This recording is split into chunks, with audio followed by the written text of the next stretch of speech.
Orville Peck is a country music singer and fashion icon best known for his signature fringed mask. Today's project will be stealing his look and making our own Orville Peck-inspired mask. Want to know how? Stay tuned for this episode of The Craft Bandit.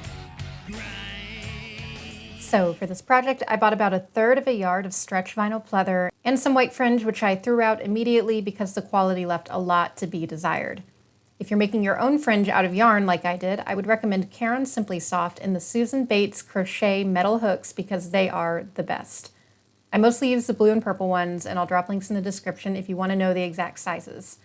You'll also need scissors, some basic sewing tools like pins, needles, thread, or embroidery floss if you're hand sewing, and denim needles to power through the vinyl if you're sewing on a machine.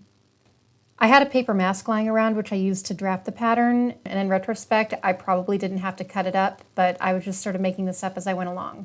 You should be fine by just draping an old t-shirt over the mask and sketching out where the eye holes need to be with a marker.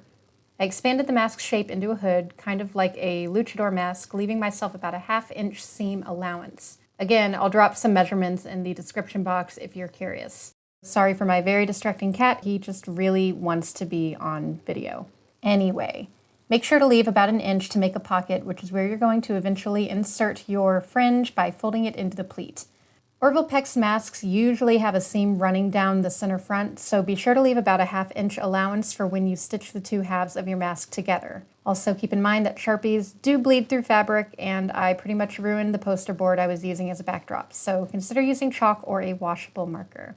Once you feel moderately confident in your pattern, start cutting it out of the pleather, making sure that it will stretch from side to side and not up and down. And yes, I did leave a few more inches than I needed in the back just in case I mismeasured something. You can always trim that away later.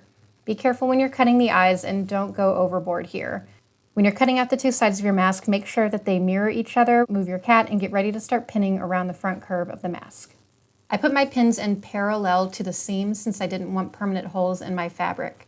You have to pull them out as you sew towards the points, but there's no reason to rush this, so just be careful not to sew into them. To help the curve lay better across your face, trim the edges of the seam, being careful not to cut into your line of stitching.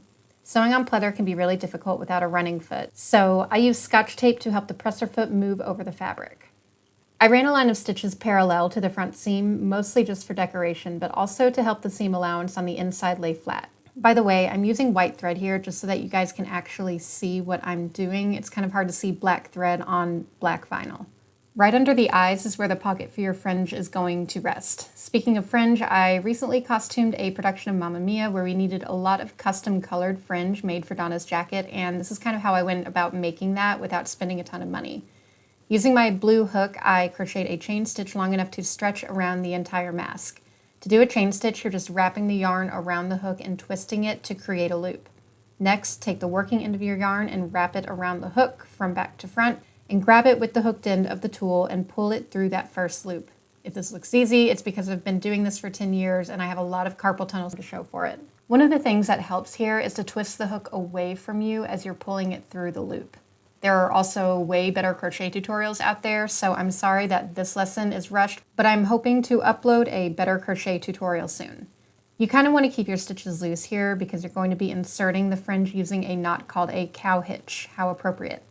I have no idea how many stitches my chain was, but the good news is that you can just eyeball it to be the same length as your mask. So about that cow hitch. Slide your hook into the first stitch of your finished chain and get a second piece of yarn that's been folded in half. Put the end of the hook through the center of your strand and pull it through the stitch. Then take the two ends of the strand, wrap them over the hook from back to front, and guide them through the loop, pulling until they're fed completely through. Here it is again in slow motion.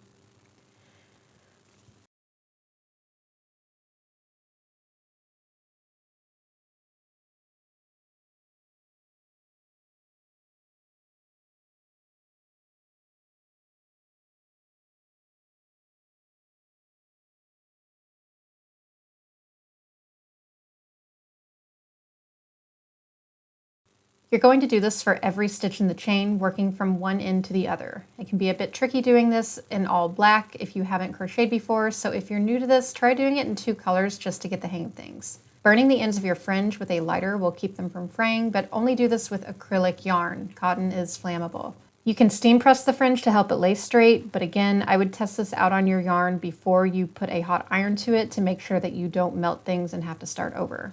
I taped down the top edge of my fringe so that it would lay flat as I sewed along the edge, again, just using Scotch tape.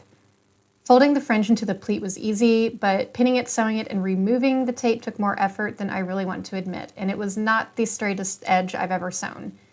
Using black thread will definitely hide your mistakes, but if you're blind like me and want to use white, you can just go over it with a black marker later.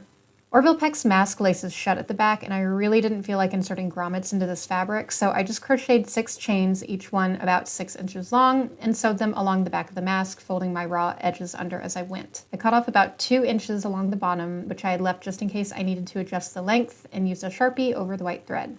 I'm actually pretty happy with how the mask turned out, even if I will never look half as cool as Orville Peck while I'm wearing it. Anyway, I hope this tutorial was helpful to you guys. Let me know if you have questions, and I will see you in the future. Bye-bye. Do you crave the hickory smoked flavor of the great outdoors? Do you find yourself yearning for a meal that is savory, convenient, and jam-packed with protein? Well, now you can have your snack and eat it too with beans! A can of beans comes loaded with weenies, beanies, and a special surprise inside. What will it be? A magical horse? A key to a room containing an important clue that you need to solve the mystery of your sister's disappearance all those many, many years ago? A slappy hand?